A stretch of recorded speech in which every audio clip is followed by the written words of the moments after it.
While Katrina was going on, some of the people had moved to Dallas. We were watching TV, and then we knew that the city has become like a swimming pool. The first thing that we were seeking or looking for was our superior, who decided to stay in New Orleans.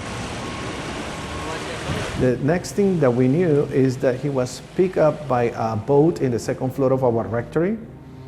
And that was very scary because in our rectory at the front door, we have the statue of St. Dominic. And when we saw the first pictures and the first images of boats going through, the only thing that we were able to see was the start of Dominic's head and his two fingers up, which is more than 9 feet of water. 2 or 3 weeks later, we came to know that he was at the Superdome. The first thing that we decided is that we needed to come back to New Orleans. The Dominicans have been in New Orleans for over 100 years. I was not ordained as a priest yet. I came as one of the brothers. I used to walk around the neighborhood, and then I come and I see no houses, no trees, no people. It was emptiness. It was a smell going all over the place. I found people who were highly depressed, and it was a time that the one who was getting depressed was me.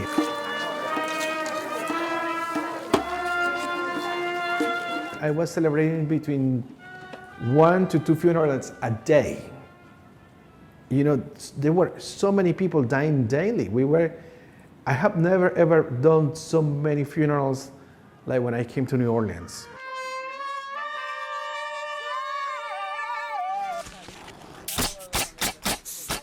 The Latino force was very important for the rebuilding.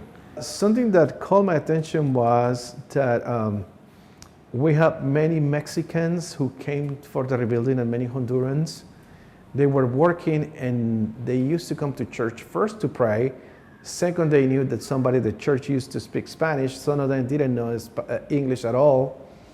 And then they came asking for help because some of the people for whom they were working, they were not paying them their wages. Instead, they were calling immigration and telling immigration that those guys were illegals and that they were running around while they were rebuilding their homes. So many of these guys have to go out of the city with no pay, very frustrated, very humiliated, and they did a lot for the city. That was very touching to me to see that. They didn't came for education, they didn't came here for living, or they came here just to get money, to work very hard and to go back to their own places. But with the time, many of them settled down. And the needs have changed. Why? Because the people who have settled here after Katrina, they kept bringing family members. Other people got inspired by them. They saw the opportunities.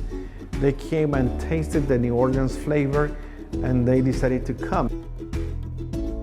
So everything was like homey to them, but crawfish was new. I think the New Orleans, when they have the celebration of the 300th anniversary, forgot the Latino community. They were talking about the French, they were talking about the Italians, they were talking about everybody else. They were forgotten.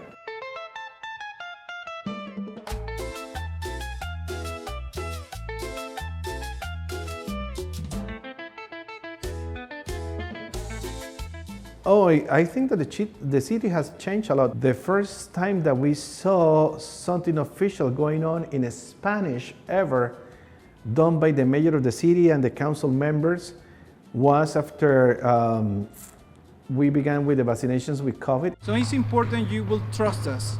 I will be here. You know how we work with all of you. Never thought that will happen in New Orleans. I never envisioned that in my life, you know.